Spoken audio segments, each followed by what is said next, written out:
इतनी जो जाने क्यों कहने निकली, जाऊंगी उड़ने में भी आसमान रे, वो एक नन्ही सी जान। बाल विकास विभाग में वन स्टॉप सेंटर प्रबंधक। जनसंख्या है, अगर देश दुनिया के परिप्रेक्ष्य में आप लोग देखेंगे, ये सब चीजें जो है पूरी दुनिया को जो है प्रभावित कर रही है।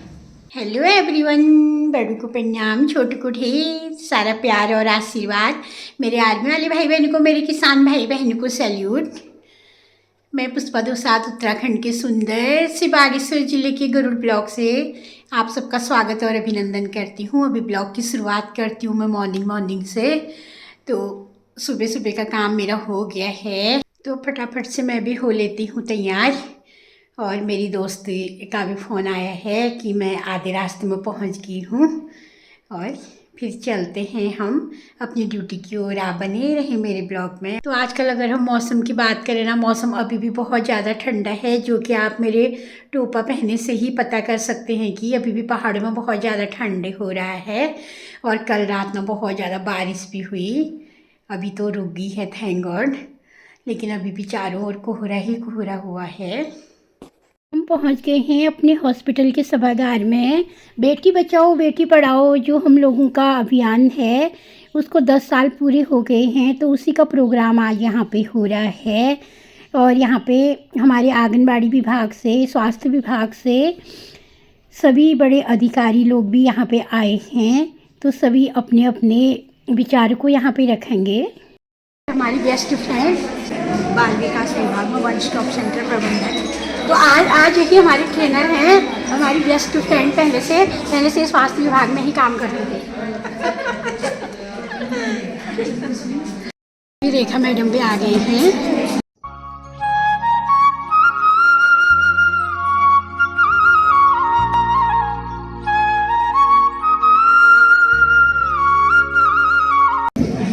अगर आपके आसपास अगर अभी भी कोई बाहर हैं तो कुछ देर बाद प्रोग्राम शुरू हो जाएगा। हमारे इस कार्यक्रम के जो मुख्य अतिथि हैं डॉक्टर मंजुलता यादव जी, जो कि डीपीओ मैम हैं, वो हमारे बीच में पहले ही पहुंच चुकी हैं। जो इस ट्रेनिंग के जो मास्टर ट्रेनर हैं, शायद कोई मैम हैं, तो वो कुछ समय बाद शायद आ रही हैं यहाँ पे। तो उसके बाद कार्यक्रम हम विधिवत शुरुआत कर लेंगे। अगर वर्कशॉप में आपने आना है, सभी लोग उपस्थित हो गए हैं ऐसी मैं उम्मीद करता हूं। और जैसे कि मैम के निर्देश हैं, कार्यक्रम को हम शुरू करते हैं। हमारे बीच में डॉक्टर मंजुलता यादव जी हैं, जो कि जिला कार्यक्रम अधिकारी महोदय हैं बाल विकास विभाग में। मैम हमारे बीच में उपस्थित हो चुकी हैं, क्योंकि कोई भी स्कीम तब तक रन नहीं होगी जब तक आप कार्य नहीं करेंगे, है ना। डिस्ट्रिक्ट लेवल से या ब्लॉक लेवल से आपको केवल इंस्ट्रक्शन मिल सकते हैं कैसे करना है, केवल डायरेक्शन मिल सकता है, लेकिन उसको इम्प्लीमेंट करना आपका ही दायित्व है। आप निश्चित रूप से एक छोटे से गांव में जो है आप कार्य करते हैं। इस योजना के 10 वर्ष पूरे हो गए हैं, इसलिए सभी को बहुत शुभकामनाएं कि आप लोगों ने इस स्कीम को जन जन तक पहुंचाने का सहयोग किया और आप लोगों का इस योजना को समर्थन मिला है। कहीं ना कहीं जो 2015 की स्थिति है और 2025 की स्थिति है, तो बहुत से लोगों की व्यवहारिकता में, लोगों की मानसिकता में परिवर्तन देखने को जरूर मिल रहा है। निश्चित रूप से जो इसके मेन इंडिकेटर है लिंगानुपात में सुधार करना, बाल लिंगानुपात आप समझते हैं, चाइल्ड सेक्स रेशियो, जो कि दिन प्रतिदिन कम होता जा रहा है। तो कहीं ना कहीं ये चिंता का विषय है। तो इसका उद्देश्य आप सब लोग जानते हैं, पीसीपीएनडीटी एक बहुत ही महत्वपूर्ण एक्ट पास हुआ था 1994 में, 1996 से लागू हुआ, और उसी की वजह से आज हमारे देश में सेक्स रेशियो जो है वो बराबर के करीब पहुंच चुका है। और इसमें ये है कि कोई भी अगर अभी भी कानून के खिलाफ जाके जांच करता है और बच्चा लड़का है लड़की है का वो रिवील करता है, कहते हैं कि जितनी आजकल की महिलाएं हैं उसमें भी आज बहुत जल्दी आजकल शादी हम लोग कर देते हैं। 19 साल की या 20 साल की हम लड़कियां देखते हैं, तो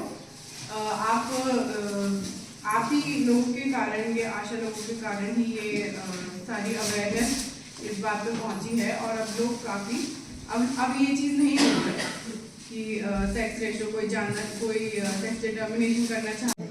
PCPNDT के बारे में हमें बता दिया है। जो एक एक्ट है 1994 में पारित हुआ है, जो इसमें ये है कि जो हमारा preconceptual and prenatal जो डायग्नोस्टिक टेक्निक 1000 मेल पे 963 ही फीमेल है। ये 2011 की जनगणना के अनुसार ये गूगल पे भी आप देख सकते हो।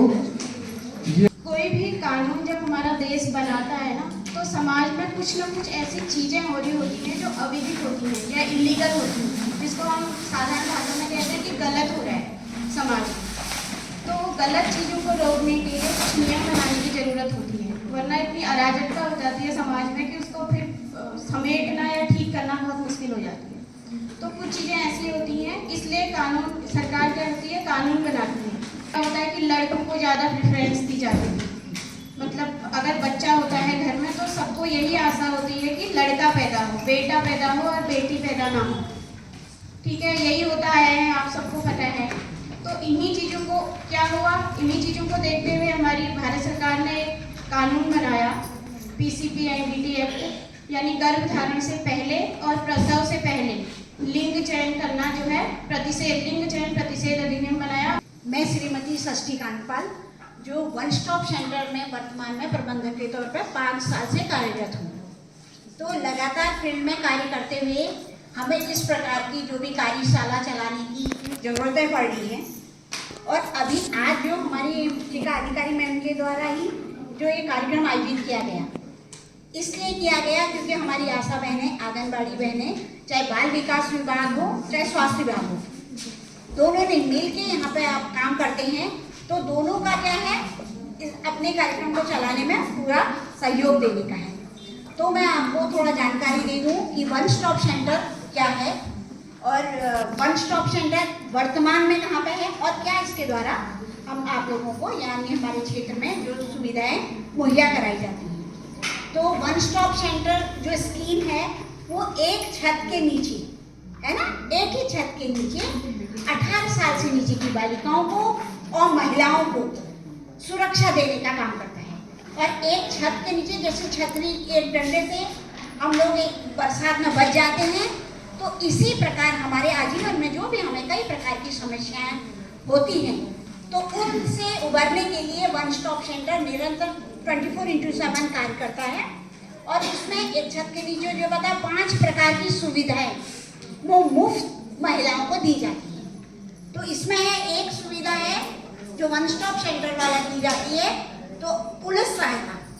देखो हम लोग सब डरते हैं ना, पुलिस सहायता, पुलिस स्टेशन जाने में, थाने जाने में डरते हैं।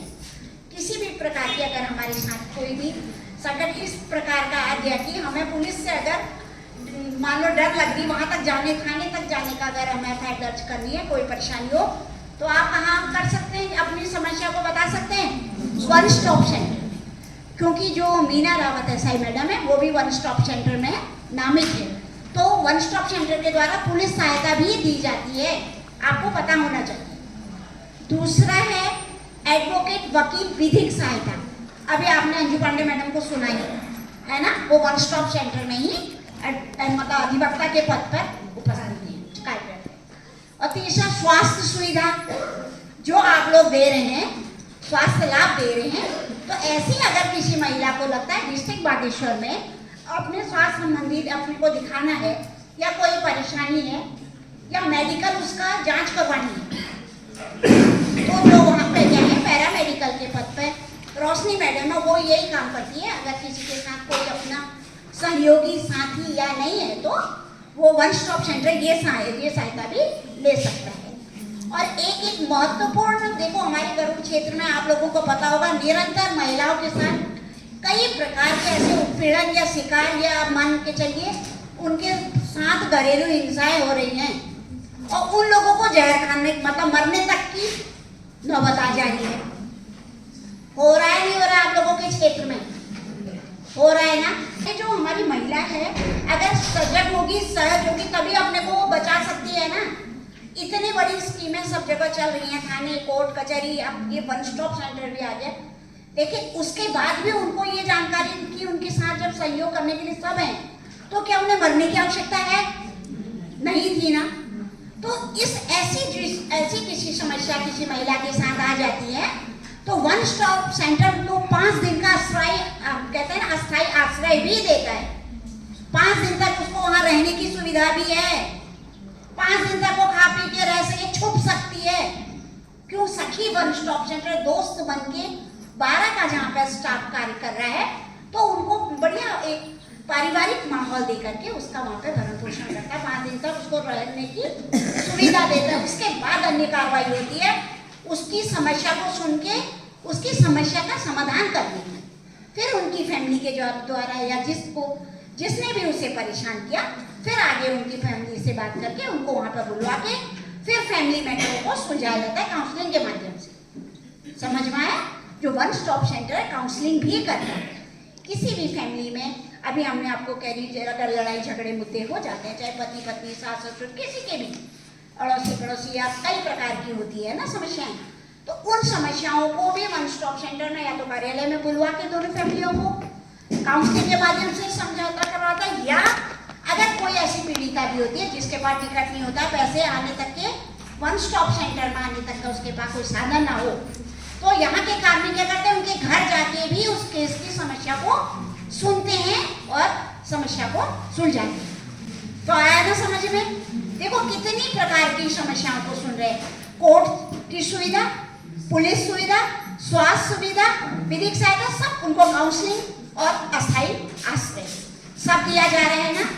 तो इतने के बाद भी अगर लोग लाभ नहीं ले पा रहे हैं, एक प्यारी सी तितली जाने क्यों कह निकली, एक प्यारी सी तितली जाने क्यों कह निकली, जाऊंगी उड़ने में भी आसमान रे, वो एक नन्ही सी जान जो सच में थी अनजान, जीने से पहले खींच दी मानो उसने उसकी जान। कि कौन सी लड़की की उम्र कितनी है और इसकी शादी की जो है पेट वेट शुरू हो गया है ना, तो आपको 100% पता होता है, तो उसकी शिकायत के लिए आप क्या करोगे? किसको शिकायत करोगे? हेल्पलाइन 181 है ना, 181 पे आपकी शिकायत को गोपनीय रखा जाएगा। ठीक, आज गरुड़ में कार्यशाला का आयोजन हो रहा है, मैं जिला कार्यक्रम अधिकारी। ठीक है, वही सर्वे क्षेत्र जो है आपका है, वही हमारी आंगनबाड़ी का है, वही क्षेत्र हमारी आनंद बहन का है, वही जो है हमारे सुपरवाइजर का है। और ला ले और उसके बाद में 5 साल की पढ़ाई कंप्लीट कर ले, ऐसे लोग समझ लो कि हमारे देश का क्रीम माइंड है जो इतना बढ़ के जो है बेचारे जो है एक मुकाम पर पहुंच रहे हैं। और तुम जनसंख्या है, अगर देश दुनिया के परिप्रेक्ष्य में आप लोग देखेंगे ये सब चीजें जो है पूरी दुनिया को जो है प्रभावित कर रही है। और जिसके चलते क्या हो रहा है, एक तो जो है हमारा सामाजिक सिस्टम गड़बड़ा गया है, दूसरा जो है लड़के लड़कियों में जो है विवाह ना करने की प्रवृत्ति भी जो है बढ़ गई है। आज आप लोग देखो ज्यादातर लोग जो है आपको कुछ तो ऐसे जिनके होने रहे वो तो अलग ही हुए, लेकिन बड़े शहरों में अगर आप लोग देखोगे जो बच्चे मल्टीनेशनल कंपनीज में काम कर रहे हैं, जिनके पास ढेरों पैसा है, जो 25-25, 33, 50-50 लाख के पैकेजेस में है, वो शादी नहीं करना चाहते। जब शादी नहीं करेंगे तो फिर बच्चे भी कहाँ से आएंगे, जिसके चलते क्या होगा, धीरे धीरे जनसंख्या में गिरावटें आती ही चली जाएंगी। और ये जो है समाज के लिए बड़ी एक विषम परिस्थिति होती है। अब देखिए सामान्य सी बात है, पहले आपके दादा जो थे घर को होल्ड करते होंगे, वो काम करके लाते होंगे, उन्होंने आपके पापा को पाला, पापा ने जो था फिर आपको पाला, वो बेचारे बुढ़े हो गए, अब आप उनकी सेवा करोगे, अब 20 साल बाद आप बुढ़े हो जाओगे, इतने आपका बच्चा बड़ा हो जाएगा। आप पीढ़ी दर पीढ़ी जो है हम सब चीजें जो है हस्तांतरित करते रहते हैं, लेकिन जैसे जैसे ये चीजें आएंगी जिसके चलते जो है बहुत समस्याएं पैदा होंगी। जैसे लड़कियों की संख्या कमी हो रही, फिर शादी करने वाले भी ज्यादा रुचि नहीं ले रहे, जिसके चलते क्या हो रहा है, परिवार तो हमारे खराब ही हो गए। अगर अपने गांव में देखो, जैसा मैडम ने मुझे बताया कि उस गांव में 40 लड़के ऐसे हैं जिनकी शादी नहीं हो रही, हम चाहे इसीलिए जो है सभी आशा, आंगनबाड़ी और हमारे जितने भी जो मेडिकल स्टाफ है और हमारे जो सुपरवाइजर हैं, ये आप सबके लिए बहुत जरूरी है कि हम लोग जो है समस्या की गंभीरता को समझें, और ना सिर्फ समझें बल्कि जो है ऐसी चीजों को होने से रोकें। अब ये तो मेरे से कहना मत कि आपको पता नहीं चलता कि कहाँ टेस्टिंग हो रही है, राष्ट्र की जिम्मेदारी है और सभी कार्मिक जो भी यहाँ बैठे हैं, गांव देहात में रहते हैं, कहीं भी रहते हैं, आप सब लोग कहाँ सेवाएं दे रहे हैं। तो आपकी पूरी जिम्मेदारी है कि इस तरह की चीजें करें। और देखो रिस्क तो लेने ही पड़ेगा। समस्या आने तो दो, पहले समाधान तो तभी करेंगे। अरे भैया, अगर ऐसा होता कि समस्या आने के डर से जो है हम काम करना थोड़ी छोड़ देंगे। भैया खाना बनाते समय जलने का भी बहुत खतरा होता है, तो रोटी बनानी छोड़ दी? बना रहे हैं ना। हमारी जो घर की महिलाएं हैं, कितने रिस्क में वो खाना बनाती है गैस पर। वो सिलेंडर कभी भी फट सकता है, कुकर कभी भी फट सकता है। किसी दिन भूखा रखा आपको? नहीं रखा ना। चाहे जैसे भी बनाना होता है, कितना धुआं लगता है, कुछ लगता है, चाहे चूल्हे पर बनाना पड़े, चाहे गैस से बनाना पड़े, कुकर में बनाना पड़े, खुला बनाना पड़े, सिलेंडर बनाना पड़े, कई बार गैस लीक हो रही होती है। लगा है और हमारी कोशिश यही रहेगी कि हम बार इसको रोकने की कोशिश करेंगे, करते भी हैं। और बेटी बचाओ बेटी पढ़ाओ के अंतर्गत जो भी आप लोग फॉलो करेंगे, ऐसे मैं उम्मीद भी करता हूँ। अपने अपने शहर में जाके पहले से जो काम कर रहे थे वो बहुत अच्छा कर रहे थे, अब और भी ज़्यादा अच्छा करेंगे, ऐसी उम्मीद तभी से करता हूँ। क्या है, क्योंकि बहन ने तो सभी कुछ बता दिया है, हमें भी अच्छा लगा। कुछ जो हमको भी पता नहीं था, तो हमें भी बहुत कुछ सीखने को मिला है।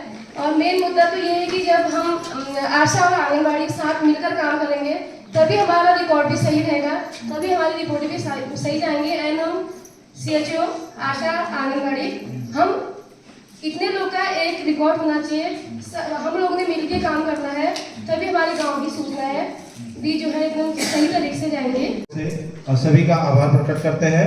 विशेष आभार जो हेल्थ डिपार्टमेंट ने हमको यहाँ पे स्थान उपलब्ध कराया, उनके द्वारा यहाँ पे सारी व्यवस्थाएं उपलब्ध कराई और उनके द्वारा ट्रेनर उपलब्ध कराया। इसके लिए हम स्वास्थ्य विभाग। तो अब हम लोग जाने लगे घर की ओर। हमारी ट्रेनिंग भी होगी। उसके बाद हम लोगों ने किया ऑफिस का काम। और मेरी जो फ्रेंड बिमला है, उनके गांव से आई है डिलीवरी। तो डिलीवरी तो हो गई, बच्चा प्री टर्म में है, थोड़ा लो बर्थ वेट है, तो उसको बागेश्वर को रेफर कर दिया। तो बिमला भी गई है अभी साथ में, और हम लोग जा रहे हैं अब घर की ओर। अच्छी रही ना ट्रेनिंग? हाँ, बहुत अच्छी है। हाँ। तो आज हमारी डॉक्टर रश्मि मैम ना उसमें निकल गई है PG में, तो एक तरफ से खुशी हो रही है, दूसरी ओर से बहुत दुख भी हो रहा है। सांस छूट रहा है उनके साथ। अचानक से जाना पड़ा मैडम को देहरादून। मैडम को ढेर सारी शुभकामनाएं हैं और हमको भूलना मत, आते रहना। अभी फ़ोन किया ना हमने, हाँ, तो बहुत ही उदास हुए थे ना वो। हाँ। उदास जैसे लग रहे थे। लेकिन बीच में एक बार मिलने आएंगे हम लोगों से। मैम आप चले गए दिल्ली, हम रह गए शिल्ली। तो घर आते आते ना काफ़ी देर हो चुकी है, और अभी थोड़ा चाय पानी भी मैंने पी लिया, और अभी मैं छत में आई हूँ। तो आप लोगों को थोड़ा बहुत प्यारा प्यारा आज चारों ओर का नज़ारा मैं दिखा देती हूँ। तो बस ऊपर ऊंचे ऊंचे पहाड़ियों में ही रह गई है धूप, बाकी तो सब चले गई। और हिमालय बिल्कुल बर्फ़ से और बादलों से बिल्कुल ढका पड़ा है। तो थोड़ा थोड़ा दिख रहा है, ज़्यादा नहीं दिख रहा है। और वहाँ पे मानू भर रहा है पानी, क्योंकि तीसरे दिन आती है पानी की बारी। तो मानू ने भर लिया पानी और अपने फ्लावर्स को भी दे दिया। और ये है साथियों प्यारा सा लोकेशन। और आज के ब्लॉग को रखती हुई इतना ही। आई होप आप लोगों को मेरा आज का ब्लॉग पसंद आया होगा। अगर पसंद आए तो इसे लाइक करें, शेयर करें और प्यारे कमेंट करें। और जो पहली बार जुड़े हैं वो सब्सक्राइब करें। Bye bye. कल फिर मिलूंगे आप लोगों के बीच एक नया ब्लॉग लेके। सभी स्वस्थ रहे, मस्त रहे। जय हिंद, जय उत्तराखंड, जय पहाड़।